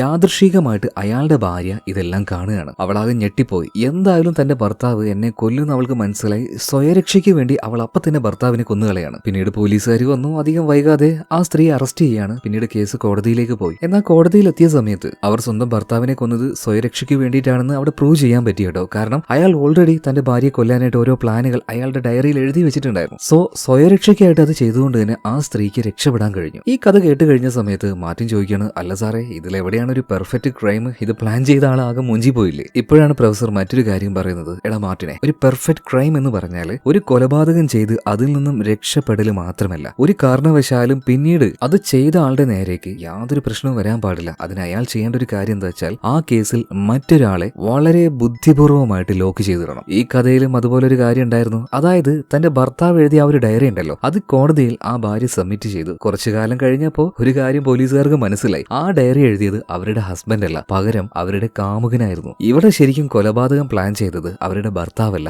ആ സ്ത്രീ തന്നെയാണ്. ഇതിനെയാണ് പെർഫെക്റ്റ് ക്രൈം എന്ന് പറയുന്നത്. അതായത് അവർക്ക് ആ ഒരു കൊലപാതകം ചെയ്യാനും കഴിഞ്ഞു, അവരതിൽ നിന്ന് വളരെ എളുപ്പത്തിൽ രക്ഷപ്പെടുകയും ചെയ്തു. സോ ഇതാണ് ഒരു പെർഫെക്റ്റ് ക്രൈം എന്ന് പറയുന്നത്. എന്തായാലും ഇതേ നേരത്തെ തന്നെ അവർ സ്റ്റേഷനിലേക്ക് എത്തുകയാണ്. അപ്പൊ ഇൻസ്പെക്ടർ ഇവരെ കണ്ടപാട് തന്നെ പറയുന്നുണ്ട്, പ്രൊഫസറെ, എനിക്കൊരു സംശയമുണ്ട്. അതായത് നിങ്ങളോട് ഈ സീരിയൽ കില്ലർ അയാൾക്ക് നല്ല ബുദ്ധിയുണ്ട് എന്ന് പ്രൂവ് ചെയ്യാനാണ് ശ്രമിക്കുന്നത്. ഓക്കെ, അതിനർത്ഥം നിങ്ങളെ നല്ലോണം അറിയുന്ന, നേരിട്ടറിയുന്ന ആരെങ്കിലും ആയിരിക്കുമോ? നിങ്ങളുടെ സ്റ്റുഡൻസ് തന്നെ ആയിരിക്കും ഇത് ചെയ്യുന്നത്? ഇത് കേട്ട സമയത്ത് പ്രൊഫസർക്കും അതുപോലെ തന്നെ മാർട്ടിനും ചില സംശയങ്ങൾ തോന്നി തുടങ്ങി. പിന്നീട് മറ്റൊരു ദിവസം മാർട്ടിനും അതുപോലെ തന്നെ അവന്റെ ആ ഒരു ക്ലാസ് റൂമിലുള്ള ക്ലാസ്മേറ്റ് ആയിട്ടുള്ള യൂറിയും കൂടെ ഓരോ കാര്യങ്ങൾ സംസാരിച്ചുകൊണ്ടിരിക്കുന്നതിന്റെ ഇടയിൽ യൂറി ആകെ ഇമോഷണൽ ആവാൻ തുടങ്ങി. കാരണം എന്താ വെച്ചാൽ അധികം ആരും സോൾവ് ചെയ്യാത്ത ഒരു ഇക്വേഷൻ ഈ യൂറി സോൾവ് ചെയ്തു. അതുകൊണ്ടായിട്ട് പ്രൊഫസറെ കാണിച്ചു. എന്നാൽ അവനെ പ്രൊഫസർ വല്ലാതെ ആക്ഷേപിക്കാണ് ഉണ്ടായിരുന്നത്. ഈ പ്രായത്തിലൊക്കെ ഇത് ചെയ്തുകൊണ്ട് വരാൻ നീ ആരടാ, ഇറങ്ങി പൊയ്ക്കെന്ന് പറഞ്ഞിട്ട് അവനെ ഭയങ്കരമായിട്ട് ഇൻസൾട്ട് ചെയ്തു. എന്നാൽ ഈ സമയത്ത് മറ്റാരും ഈ ഒരു ഇക്വേഷൻ പ്രൂവ് ചെയ്തിട്ടുണ്ട്. അത് വലിയ കാര്യമാക്കി എടുത്ത് വലിയൊരു പരിപാടിയൊക്കെ പോലെ അയാൾ എന്തോ ഒരു പ്രോഗ്രാം കണ്ടക്ട് ചെയ്യാൻ പോവാണ്. സത്യം പറഞ്ഞാൽ അയാൾ എന്റെ ലൈഫ് നശിപ്പിച്ചടാ. മാത്രമല്ല ഇതിന്റെ കൂടെ തന്നെ അവൻ കുടിക്കുന്നുണ്ട് കേട്ടോ. ഭയങ്കരമായിട്ട് ഇമോഷണൽ ആവുന്നുണ്ട്. ആ നാറി അവൻ കാരണമാണ് എന്റെ ലൈഫ് ഇങ്ങനെ ആയിപ്പോയത്. പലരും എങ്ങനെയാടാ നമ്മൾ അടുത്തറിയുന്ന സമയത്ത് വിചാരിച്ചതുപോലെ ആയിരിക്കില്ല. ചെറ്റയാണവൻ, ചെറ്റ. ഇവനാകെ അലമ്പാവാൻ തുടങ്ങുകയാണ്. ഇപ്പൊ മാർട്ടിൻ എങ്ങനെയൊക്കെയോ യൂറിയെ തൂക്കിയെടുത്തുകൊണ്ട് അവന്റെ റൂമിൽ കൊണ്ടുപോയി കെടുത്തുന്നുണ്ട്. അതുപോലെ അന്ന് രാത്രി തന്നെ ഒരു പ്രോഗ്രാം നടക്കാൻ പോവാണ്. അതായത് നമ്മുടെ ബെത്ത് പങ്കെടുക്കുന്ന ആ ഒരു കൺസേർട്ട് ഉണ്ടല്ലോ. സോ ആ പ്രോഗ്രാമിലേക്ക് നമ്മുടെ മാർട്ടിനും അതുപോലെ തന്നെ ഓർദറും പോകുന്നുണ്ട്. അതായത് നമ്മുടെ പ്രൊഫസർ കൺസേർട്ട് തുടങ്ങിയിട്ടുണ്ട്. അപ്പൊ അതിൽ നമ്മുടെ ബെത്തും ഉണ്ട് കേട്ടോ. നല്ല വലിയൊരു പ്രോഗ്രാം ആയിരുന്നു. ഇതേ നേരത്ത് തന്നെ ഈ പ്രോഗ്രാം നടക്കുന്ന ആ ഒരു ബിൽഡിങ്ങിന്റെ മുകളിലേക്ക് ആരും കാണാതെ വലിഞ്ഞു കയറുന്ന ഒരാളെ നമ്മുടെ മാർട്ടിൻ കാണുകയാണ്. മറ്റാരുമല്ല, അവന്റെ ക്ലാസ്മേറ്റ് ആയിട്ടുള്ള യൂറി ആയിരുന്നു. പെട്ടെന്ന് തന്നെ നമ്മുടെ മാർട്ടിന്റെ തലയിൽ ചില കാര്യങ്ങൾ സ്ട്രൈക്ക് ആവുകയാണ്. അതായത് ഈ യൂറിക്ക് നമ്മുടെ പ്രൊഫസറിനോട് നല്ല ദേഷ്യമുണ്ട്, വെറുപ്പുണ്ട്. ഈ നേരത്തെ ഈ ബിൽഡിങ്ങിന്റെ മുകളിലേക്ക് ഇവനിങ്ങനെ കയറി പോകണമെങ്കിൽ ഇവൻ തന്നെ ആയിരിക്കും ആ ഒരു കില്ലർ. ഇവൻ എന്തോ ഒപ്പിക്കാൻ പോവുകയാണ്. സോ ഈ കാര്യം വേഗം തന്നെ മാർട്ടിൻ അവിടെയുള്ള പോലീസുകാരോട് പറയുന്നുണ്ട്. എല്ലാവരും മുകളിലേക്ക് ആരും അറിയാതെ ഓടിക്കയറുന്ന യൂറിയെ പോയിട്ട് പിടിക്കുകയാണ്. എന്നാൽ ഇവർ വിചാരിച്ചതുപോലെ യൂറി ഒരു കില്ലറോ ഒന്നുമല്ല. അതായത് അവന്റെ കയ്യിൽ ഒരു വലിയ തുണിയുടെ കഷ്ണം ഉണ്ടായിരുന്നു. അതിൽ ഈ പ്രൊഫസർ ഒരു കള്ളനാണ് ആ രീതിയിൽ എന്തോ എഴുതി വെച്ചിട്ടുണ്ട്. അതെല്ലാവരുടെ മുന്നിൽ വെച്ചും എന്നെ കാണിക്കാൻ വേണ്ടിയിട്ടാണ് അവൻ ആ ഒരു ബിൽഡിങ്ങിന്റെ മുകളിലേക്ക് കയറിയത്. സോ അവൻ കില്ലറൊന്നുമല്ല. എന്നാൽ ഈ സമയത്താണ് അവിടെ മറ്റൊരു കാര്യം സംഭവിക്കുന്നത്. പിയാനോ വായിച്ചുകൊണ്ടിരിക്കുന്ന കുറച്ച് പ്രായമായിട്ടുള്ള ഒരാൾ പെട്ടെന്ന് ഇയാൾ നിലംപൊത്തി അങ്ങ് വീഴുകയാണ്. സ്പോട്ടിൽ തന്നെ മരിച്ചു പോയ കേട്ടോ. അധികം വൈകാതെ ഇവർക്ക് മനസ്സിലായി ഈ കൊലപാതകം നടത്തിയിരിക്കുന്നത് അതേ സീരിയൽ കില്ലർ തന്നെയാണ്. എന്നാൽ ഈ ഒരു അപ്പാപ്പൻ, അതായത് പിയാനോ വായിച്ചുകൊണ്ടിരിക്കുന്ന ഈ അപ്പാപ്പൻ ഈ പ്രൊഫസറുടെ കൂട്ടുകാരനല്ല. അതായത് മാർട്ടിൻ വിചാരിച്ചതുപോലെ പ്രൊഫസറുടെ കൂട്ടുകാരെ മാത്രമല്ല ആ ഒരു സീരിയൽ കില്ലർ കൊല്ലുന്നത് കേട്ടോ. ഇതോട് കൂടിയിട്ട് നമ്മുടെ ഇൻസ്പെക്ടർ പ്രൊഫസറോടും അതുപോലെ തന്നെ മാർട്ടിനോടും ഒരു കാര്യം പറയാണ്. എന്തായാലും ഈ ഒരു കാര്യം ഇനി സീക്രട്ട് ആയിട്ട് വെക്കാൻ കഴിയില്ല. എല്ലാവരും അലേർട്ട് ആയിരിക്കണം. അതുകൊണ്ട് തന്നെ ഞാൻ ഇത് പത്രത്തിൽ കൊടുക്കാൻ വേണ്ടി പോവുകയാണ്. ഇനി നിങ്ങൾ എന്ത് പറഞ്ഞാലും ശരി, ഞാനിത് എന്തായാലും പത്രത്തിൽ കൊടുക്കുന്നു പറയാണ്. പ്രൊഫസറിന് ഇപ്പൊ എന്തെങ്കിലും പറയാൻ പറ്റുമോ? നിങ്ങൾ കൊടുത്തോന്ന് പറയാണ്. മാത്രമല്ല പിറ്റേ ദിവസം ഈ പ്രൊഫസറും അയാളുടെ കുറച്ച് സുഹൃത്തുക്കളും കൂടെ ഈ യൂറി സോൾവ് ചെയ്ത ഒരു ഇക്വേഷൻ അത് മറ്റൊരാൾ സോൾവ് ചെയ്തിട്ട് അതിന്റെ എന്തോ ഒരു പ്രോഗ്രാം നടക്കാൻ പോകുന്നൊക്കെ പറഞ്ഞില്ലേ. സോ ആ പ്രോഗ്രാമിൽ പങ്കെടുക്കാനായിട്ട് ഇപ്പൊ പ്രൊഫസർ നേരെ അങ്ങോട്ട് പോവാണ്. ഇതേ നേരം തന്നെ നമ്മുടെ മാർട്ടിൻ ഇന്ന് ഫ്രീ ആണ്. അതുപോലെ തന്നെ ലോണയും ഫ്രീ ആണ്. രണ്ടുപേരും രണ്ടുപേരുടെ വീട്ടിലും പോയിട്ട് ഡമാർ പട്ടാർ ടോട്ടോ ഇതെല്ലാം കഴിഞ്ഞ് ഒന്ന് റിലാക്സ് ആയിരിക്കുന്ന സമയത്ത് നമ്മുടെ ലോണ ചുമ്മാ ഒരു ചളി അടിക്കുകയാണ് കേട്ടോ. എന്നാൽ ആ കോമഡി കേട്ട സമയത്ത് മാർട്ടിന് എന്തൊക്കെയോ എവിടേക്കോ കണക്ട് ആയതുപോലെ, എടി നീ ഈ പറഞ്ഞ കാര്യം ഞാൻ ഇതിനു മുന്നേ എവിടെയോ കേട്ടിട്ടുണ്ട്, അതും സംഭവം യാദൃശ്ചികമായിട്ട് സംഭവിച്ചതാണ്, പക്ഷെ എനിക്ക് എന്തോ ഒരു ഫീല്, വാ നമുക്ക് ഇപ്പൊ തന്നെ ലൈബ്രറിയിലേക്ക് പോകണമെന്ന് പറഞ്ഞിട്ട് ഇപ്പൊ ലോണയും കൂട്ടിയിട്ട് മാർട്ടിൻ അപ്പൊ തന്നെ ലൈബ്രറിയിലേക്ക് പോകണം. അതായത് അവളപ്പ പറഞ്ഞ ആ ഒരു കോമഡി ഒരു സ്റ്റാൻഡപ്പ് കൊമേഡിയൻ ഒരു പുസ്തകത്തിൽ എഴുതിയ കോമഡി ആയിരുന്നു. വേഗം തന്നെ ആ ഒരു പുസ്തകം എടുത്ത് മാർട്ടിൻ നോക്കുന്ന സമയത്ത് ദാണ്ടെ കിടക്കുന്ന ആ 3 സിമ്പിൾ കറക്റ്റ് ആയിട്ട്, ഫസ്റ്റ് സർക്കിള്, പിന്നീട് രണ്ടാമത് ആ ഒരു വെൻ സിമ്പിൾ, മൂന്നാമത്തേത് ഒരു ട്രയാങ്കിൾ, നാലാമത്തേതും ഒരു ട്രയാങ്കിൾ തന്നെയാണ്. പക്ഷേ ഡോട്ടുകൾ കൊണ്ടാണ് ആ ട്രയാങ്കിൾ വരച്ചിരിക്കുന്നത്. 10 ഡോട്ടാണ് അതിലുള്ളത്. അപ്പൊ തന്നെ നമ്മുടെ മാർട്ടിനും ലോണയ്ക്ക് ഒരു കാര്യം മനസ്സിലായി. നാലാമതായിട്ട് ആ ഒരു കില്ലർ കൊല്ലാൻ പോകുന്നത് ഏകദേശം 10ഓളം ആളുകളെയാണ്. മാത്രമല്ല ഇപ്പോഴാണ് ലോണക്ക് മറ്റൊരു കാര്യം ഓർമ്മ വരുന്നത്. അതായത് അവളുടെ ഹോസ്പിറ്റലിൽ ഈയിടെയായിട്ട് കുറച്ച് ദിവസമായിട്ട് അവിടെ നിൽക്കുന്ന ഫ്രാങ്ക് ഉണ്ടല്ലോ, അയാളുടെ കയ്യിൽ എപ്പോഴും ഓർഗൻ ട്രാൻസ്പ്ലാന്റേഷൻ ഇതിനെ സംബന്ധിച്ച് ഒരു പുസ്തകം ഉണ്ടാവാറുണ്ട്. ആ പുസ്തകത്തിലും ഇതേ സിമ്പിൾ തന്നെ ഞാൻ കണ്ടിട്ടുണ്ട്. അങ്ങനെയാണെങ്കിൽ എന്റെ മനസ്സിലൊരു സംശയം എന്താന്ന് വെച്ചിട്ടുണ്ടെങ്കിൽ അയാൾ വെറുതെ ഒരു ഗിമിക്ക് കാണിക്കുകയായിരുന്നു ഇത്രയും ദിവസം. ഇനിയാണ് ശരിക്കും അയാളുടെ പ്ലാൻ അയാൾ നടപ്പിലാക്കാൻ പോകുന്നത്. 10 പേരെ കൊന്ന് അതിൽ ഏതെങ്കിലും ഒരാളുടെ ലെൻസ്, മകൾക്ക് സ്യൂട്ടായ ലെൻസ് എടുത്ത് അത് മകൾക്ക് കൊടുക്കാനായിരിക്കും ചിലപ്പോൾ അയാളുടെ ആ ഒരു പ്ലാന്. ഇത്രയും ദിവസം നമ്മൾ കണ്ട കൊലപാതകങ്ങളെല്ലാം അത് വെറുതെ നമ്മുടെ ശ്രദ്ധ തിരിക്കാൻ വേണ്ടി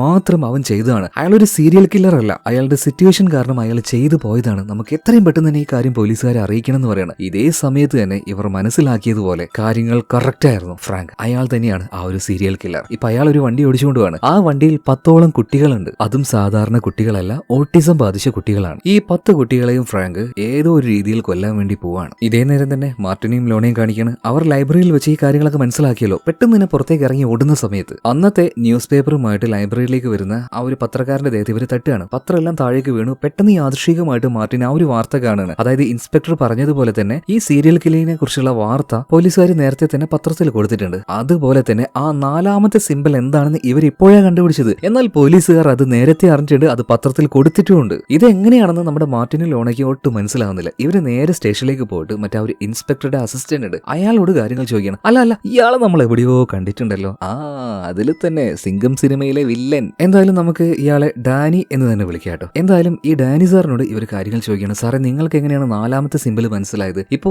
ഈ ഡാനി പറയാണ്, അത് പിന്നെ ആ ഒരു കില്ലർ തന്നെ ഇത്തവണ നമ്മളെ നേരിട്ട് വിളിച്ച് സംസാരിച്ചതാണ്. 10 പേരെയാണ് കൊല്ലാൻ പോകുന്നത്, ഇതാണ് എന്റെ അടുത്ത സിമ്പിൾ, അതുപോലെ തന്നെ ഈ സ്ഥലത്ത് വെച്ചാണ് ഞാൻ അവരെ കൊല്ലാൻ പോകുന്നത്. എത്രയും പെട്ടെന്ന് തന്നെ ഒരു ആംബുലൻസിനെയും നല്ലൊരു മെഡിക്കൽ ടീമിനെയും അങ്ങോട്ടേക്ക് അയക്കാൻ വേണ്ടി അയാൾ ഓൾറെഡി പറഞ്ഞു കഴിഞ്ഞു. അതുകൊണ്ട് തന്നെ അങ്ങോട്ടേക്ക് ഒരു ടീമിനെ നമ്മൾ അയച്ചിട്ടുണ്ട്. എന്തായാലും പറഞ്ഞതുപോലെ തന്നെ ഒരു ടീം അങ്ങോട്ടേക്ക് പോയി അതിലൂടെ പോയ ഒരു വാന് ഇവർ ബ്ലോക്ക് ചെയ്യാണ്. എന്നാൽ ആ വാനിൽ ഉണ്ടായിരുന്നത് നമ്മുടെ പ്രൊഫസറും പ്രൊഫസറിന്റെ കൂടെ പോയ വേറെ കുറച്ച് പ്രൊഫസർമാരുമായിരുന്നു. എന്നാൽ ഈ ഒരു കാര്യം നമ്മുടെ മാർട്ടിനോട് ഡാനി പറയാണ്, എന്തായാലും ആ ഒരു വാന് ഞങ്ങൾ തടഞ്ഞിട്ടുണ്ട്, പക്ഷെ അതിലുണ്ടായിരുന്നത് നിന്റെയൊക്കെ പ്രൊഫസറാണ്. ഇത് കേട്ട സമയത്ത് നമ്മുടെ മാർട്ടിൻ അവനിങ്ങനെ ഒന്ന് ആലോചിക്കുകയാണ്, ഇതെന്താ ഇവിടെ നടക്കുന്നത്? സംതിങ് എന്തോ കരുതി കൂട്ടി എല്ലാം ചെയ്യുന്നത് പോലെയാണല്ലോ ഓരോ കാര്യങ്ങൾ. എന്തായാലും പോലീസുകാർ അവിടെ പ്രൊഫസർ വന്ന ആ ഒരു വാന് ബ്ലോക്ക് ചെയ്തിട്ടുണ്ടല്ലോ. ഈ നേരത്താണ് ഫ്രാങ്ക് ആ 10 കുട്ടികളുമായിട്ടുള്ള വാനുമായിട്ട് അങ്ങോട്ടേക്ക് വരുന്നത്. ഓൾറെഡി ഒരു വാന് പിടിച്ചതുകൊണ്ട് തന്നെ അവർ ആ ഒരു വാനെ പിടിച്ചില്ല. എന്താ കാര്യം എന്നൊക്കെ നോക്കിയിട്ട് ആ ഒരു വണ്ടിയും ചെക്ക് ചെയ്തിട്ട് പോലീസുകാർ ഫ്രാങ്കിനെ പറഞ്ഞേക്കാണ്. അൺയൂഷ്വൽ ആയിട്ടൊന്നും ഇല്ലല്ലോ, കുറച്ച് കുട്ടികളുമായിട്ട് പോകുന്ന ഒരു ഡ്രൈവർ, അത്രയേ ഉള്ളൂ. എന്നാൽ ഇതേ നേരം തന്നെ നമ്മുടെ മാർട്ടിൻ ഈ ഡാനി പോലീസിനോട് ഒരു കാര്യം പറയുന്നുണ്ട്, എന്റെ പൊന്നു സാറേ നിങ്ങൾ ആദ്യം അവരെ വിട്, ശരിക്കുള്ള ആള് വേറെയാണ്. പ്രൊഫസറിനെ നിങ്ങൾ വെറുതെ സംശയിക്കാൻ നിൽക്കല്ലേ. അയാളോട് താൻ ബുദ്ധിമാനാണെന്ന് തെളിയിക്കാൻ ശ്രമിക്കുന്ന ഒരു സൈക്കോ സീരിയൽ കില്ലറാണ്, അത് പ്രൊഫസർ അല്ല സാറേ. ഇതേ നേരം തന്നെ ഫ്രാങ്ക് അവന്റെ ആ ഒരു വാനുമായിട്ട് മുന്നോട്ടേക്ക് പോയല്ലോ. കുറച്ച് മുന്നോട്ട് ചെയ്തപ്പോ ആ വാന് പൊട്ടിത്തെറിക്കുകയാണ്, ബ്ലാസ്റ്റ് ചെയ്യാണ്. അവൻ പ്ലാൻ ചെയ്തതുപോലെ തന്നെ. ഓൾറെഡി അവിടെ പോലീസുകാരുണ്ട്, അതുപോലെ തന്നെ ആംബുലൻസും കാര്യങ്ങളൊക്കെ ഒക്കെ റെഡി ആയിട്ടുണ്ട്. കാരണം ഈ സ്ഥലത്ത് വെച്ചാണ് കൊലപാതകങ്ങൾ നടക്കാൻ പോകുന്നതെന്ന് നേരത്തെ തന്നെ കില്ലർ ആയിട്ടുള്ള ഫ്രാങ്ക് ഇൻഫർമേഷൻ കൊടുത്തിട്ടുണ്ട് കേട്ടോ. എല്ലാവരും നേരെ അങ്ങോട്ടേക്ക് ചെന്ന് നോക്കി. 10 കുട്ടികൾ മരിച്ചു, കൂടെ ഫ്രാങ്കും മരിച്ചു. എന്നാൽ ബ്ലാസ്റ്റ് നടക്കുന്നതിന് മുന്നേ തന്നെ വാതിൽ തുറന്ന് പുറത്തേക്ക് ഇറങ്ങി ഓടാൻ വേണ്ടി അയാൾ ശ്രമിച്ചെങ്കിലും അയാളും ആ ഒരു ബ്ലാസ്റ്റിൽ പെട്ട് മരിക്കുകയാണ് ഉണ്ടായിരുന്നത്. ഇവിടെ സംഭവിച്ചത് എന്താണെന്ന് മനസ്സിലായോ? ഫ്രാങ്കിന് തന്റെ മകൾക്ക് സ്യൂട്ടായിട്ടുള്ള ഒരു ലെങ്സ് എങ്ങനെയെങ്കിലും ഒപ്പിക്കണം. ഈ കൊണ്ടുവന്ന 10 എണ്ണത്തിൽ 5 കുട്ടികളുടെ ലെങ്സ് തന്റെ മകൾക്ക് സ്യൂട്ടാവുമെന്ന് അയാൾക്ക് മനസ്സിലായി. അതുകൊണ്ടാണ് കറക്റ്റ് ഈ സംഭവം നടക്കുന്ന സ്ഥലത്തേക്ക് എല്ലാ ടീമിനെയും അയാൾ വിളിച്ചു വരുത്തിയത്. അവസാനം രക്ഷപ്പെടണം എന്നും അയാൾക്ക് പ്ലാൻ ഉണ്ടായിരുന്നു. അത് നടന്നില്ല. അയാൾ അതിൽ പെട്ടു മരണപ്പെട്ടു. നമ്മളെല്ലാവരും വിചാരിച്ചതുപോലെ ഒരു സീരിയൽ കില്ലർ ഒന്നും ആയിരുന്നില്ല. തന്റെ മകളെ രക്ഷപ്പെടുത്താൻ വേണ്ടി ഒരു അച്ഛൻ അയാൾ കാണിച്ചു കൂട്ടിയ ചില ഭ്രാന്തമായിട്ടുള്ള കാര്യങ്ങൾ മാത്രമായിരുന്നു അത്. എന്തായാലും കേസ് ഇതോടുകൂടിയിട്ട് സോൾവ് ആവുകയാണ്. ഇനി എന്തായാലും ഈ നാട്ടിൽ നിൽക്കണ്ടെന്ന് മാർട്ടിൻ തീരുമാനിക്കുകയാണ്. അവന്റെ കൂടെ തന്നെ വരാന്ന് ലോണയും പറയുന്നുണ്ട് കേട്ടോ. രണ്ടുപേരും പുതിയൊരു ലൈഫ് തുടങ്ങാന്നുള്ള ഒരു പ്ലാനിലാണ് ഇപ്പോൾ. അവർ ഈ നാട്ടിൽ നേരെ പോവുകയാണ്. പാസ്പോർട്ട് എല്ലാം റെഡിയാക്കി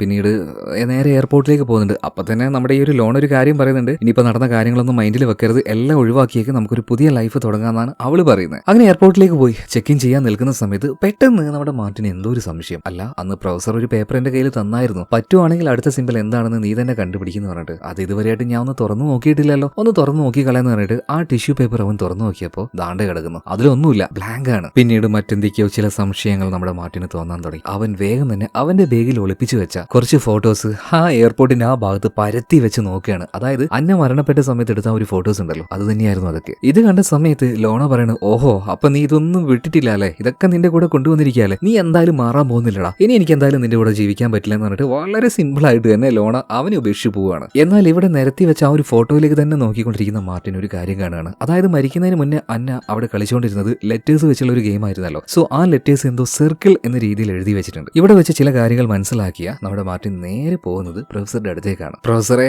എല്ലാ കാര്യങ്ങളും വളരെ പെർഫെക്റ്റ് ആയിട്ട് തന്നെ നിങ്ങൾ ചെയ്തു കേട്ടോ. പെർഫെക്റ്റ് ക്രൈം, അതാണ് നിങ്ങളിപ്പോൾ ചെയ്തിരിക്കുന്നത്. ഇത് കേട്ട പ്രൊഫസറിന്റെ മുഖത്ത് വലിയ ഭാവ വ്യത്യാസങ്ങളൊന്നുമില്ല കേട്ടോ. അയാൾക്ക് മനസ്സിലായി എല്ലാം മാർട്ടിൻ കണ്ടുപിടിച്ച് കഴിഞ്ഞു. യെസ്, യഥാർത്ഥ കില്ലർ അത് മറ്റാരുമല്ല, നമ്മുടെ പ്രൊഫസർ തന്നെയാണ്. പിന്നീട് കാര്യങ്ങൾ വിശദമായിട്ട് തന്നെ മാർട്ടിൻ പറഞ്ഞു കൊടുക്കുകയാണ്. പ്രൊഫസറെ, ആദ്യത്തെ കൊലപാതകം അത് ചെയ്തത് നിങ്ങളല്ല, അത് ചെയ്തത് മറ്റാരുമല്ല, അന്നയുടെ മകളായിട്ടുള്ള ബെത്ത് തന്നെയാണ്. കഴിഞ്ഞ 5 വർഷമായിട്ട് അവര് കാരണം, സ്വന്തം അമ്മ കാരണം യാതൊരു സന്തോഷവും ഇല്ലാതെ ജീവിക്കുകയായിരുന്നു ബെത്ത്. ഇനിയും ഈ ഭാരം ചുമക്കാൻ കഴിയില്ല എന്ന് കരുതിയിട്ട് തന്നെ ബെത്ത് സ്വന്തം അമ്മയെ കൊന്നു കളഞ്ഞു. പിന്നീട് അമ്മയുടെ സുഹൃത്തായിട്ടുള്ള നിങ്ങളെയാണ് അവൾ ആദ്യമായിട്ട് കോൺടാക്ട് ചെയ്യുന്നത്. നിങ്ങൾക്ക് അവളൊരു ലെറ്റർ അയച്ചു, ഇതുപോലത്തെ കാര്യങ്ങൾ പറയാണ്, അമ്മയെ ഞാൻ കൊന്നു, എങ്ങനെയെങ്കിലും രക്ഷപ്പെടുത്തുന്നതാണ്. അതായിരുന്നു നിങ്ങൾക്ക് കിട്ടിയ ആ ഒരു പേപ്പർ കഷ്ണത്തിൽ ഉണ്ടായിരുന്നത്. പിന്നീട് എവിഡൻസ് നശിപ്പിക്കാനായിട്ട് നിങ്ങൾ നേരെ അന്നയുടെ വീട്ടിലേക്ക് വന്നു. പക്ഷേ നിങ്ങളുടെ നിർഭാഗ്യവശാൽ വീട്ടിൽ ഞാനുണ്ടായിരുന്നു. നിങ്ങൾ വിചാരിച്ചതുപോലെ എവിഡൻസ് നിങ്ങൾക്ക് നശിപ്പിക്കാൻ കഴിഞ്ഞില്ല. അതുപോലെ തന്നെ അവിടെ ഉണ്ടായിരുന്ന ആ ഒരു ലെറ്റർ ഗെയിമിൽ അതിൽ സർക്കിൾ എന്ന വേർഡൊന്നും ഉണ്ടായിരുന്നില്ല. നിങ്ങൾ തന്നെയാണ് ആ വേർഡ് അവിടെ സെറ്റ് ചെയ്ത് വെച്ചത്. പിന്നീട് ഇതൊരു സീരിയൽ കില്ലിംഗ് ആണ്, അല്ലെങ്കിൽ ആ രീതിയിൽ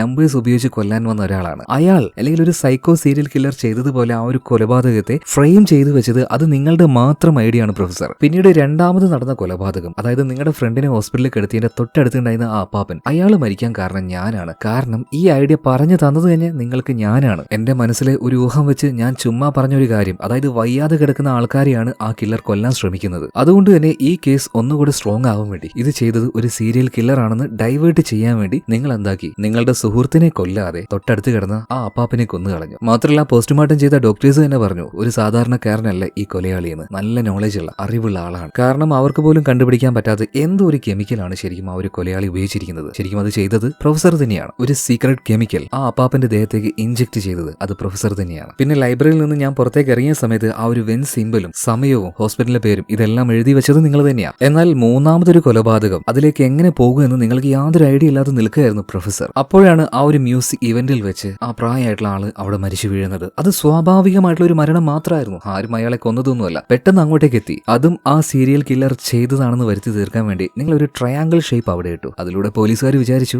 അതും ആ സീരിയൽ കില്ലർ ചെയ്തതാണെന്ന്. എന്നാൽ പ്രൊഫസറെ, നിങ്ങൾക്ക് പോലും അറിയാതെ നടക്കുന്ന ഒരു കാര്യം ഉണ്ടായിരുന്നു. നിങ്ങൾ കൊടുക്കുന്ന ഈ സിംബൽസ് ഇതിനൊരു പാറ്റേൺ ഉണ്ടായിരുന്നു. നിങ്ങൾ പോലും അറിയാതെ മറ്റൊരാൾ ആ പാറ്റേണുകൾ കാണുന്നുണ്ടായിരുന്നു. വാർത്തയിലൂടെ അയാൾ അത് മനസ്സിലാക്കി. ആളുടെ പേര് ഫ്രാങ്ക് എന്നാണ്. അയാൾ വായിച്ചുകൊണ്ടിരിക്കുന്ന അയാളുടെ പുസ്തകത്തിൽ ഈ പാറ്റേൺ അയാൾ കണ്ടു. ആദ്യം ഒരു സർക്കിൾ, പിന്നീട് ഈ ഒരു വെൻ സിംബൽ, അതിനുശേഷം ട്രയാങ്കിൾ. ഈ ഒരു അവസരം മുതലെടുക്കാനായിട്ട് ഫ്രാങ്ക് തീരുമാനിച്ചു. അതായത് അതിനുശേഷം അടുത്തതായിട്ട് വരുന്ന സിംബൽ ഒരു ട്രയാങ്കിളിൽ 10 ഡോട്ട് വരുന്ന ഒരു സിംബലാണ്. അതുപയോഗിച്ച് അയാൾ 10 കുട്ടികളെ കൊന്നുകളഞ്ഞു. എന്തിനാണെന്നല്ലേ, ആ കൊലപാതകം നടത്തി അയാൾക്ക് രക്ഷപ്പെട്ട് അതിൽ നിന്നും ഒരു കുട്ടിയുടെ ലെങ്സ് എടുത്ത് അയാളുടെ കുഞ്ഞിന് കൊടുക്കാൻ വേണ്ടി. അതുകൊണ്ട് പ്രൊഫസറെ, നിങ്ങൾ ചെയ്തതൊക്കെ നിങ്ങളുടെ സുഹൃത്തിന്റെ മകളെ രക്ഷപ്പെടുത്താനായിട്ടായിരിക്കും. പക്ഷേ ഇവിടെ നിങ്ങളുടെ ഈ ഒരു ബുദ്ധി കാരണം, ബുദ്ധിയല്ല അതിബുദ്ധി കാരണം സംഭവിച്ചിരിക്കുന്നത് വളരെ ദാരുണമായിട്ടുള്ള വേറൊരു കാര്യം. കാര്യമാണ്. ബുദ്ധിയില്ലാത്ത ഓട്ടിസം ബാധിച്ച ആ 10 കുട്ടികൾ വെന്ത് മരിച്ചിരിക്കുകയാണ്. ഇതിന് കാരണക്കാരൻ നിങ്ങൾ മാത്രമാണ്. ഇത് പറഞ്ഞ സമയത്ത് പ്രൊഫസർ നമ്മുടെ മാറ്റിന് നോക്കിയിട്ട് ഒരു കാര്യം പറയാണ്. ശരിയാണ്, ഞാൻ നേരിട്ടല്ല ഈ കാര്യങ്ങളൊക്കെ ചെയ്തതെങ്കിലും ഞാൻ കാരണം തന്നെയാണ് ഇതൊക്കെ സംഭവിച്ചത്, ഞാൻ സമ്മതിക്കുന്നു. പക്ഷേ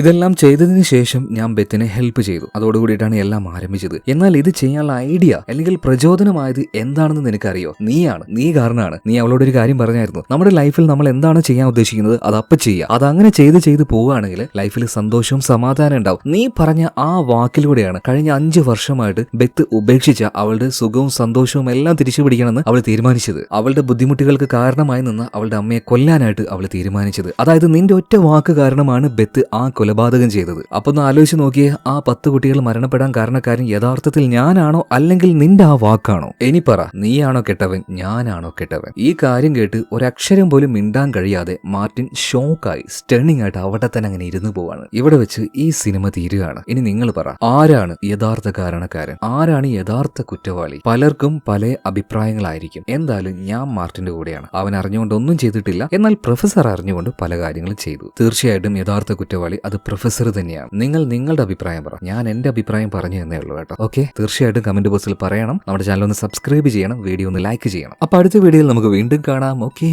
ബൈ.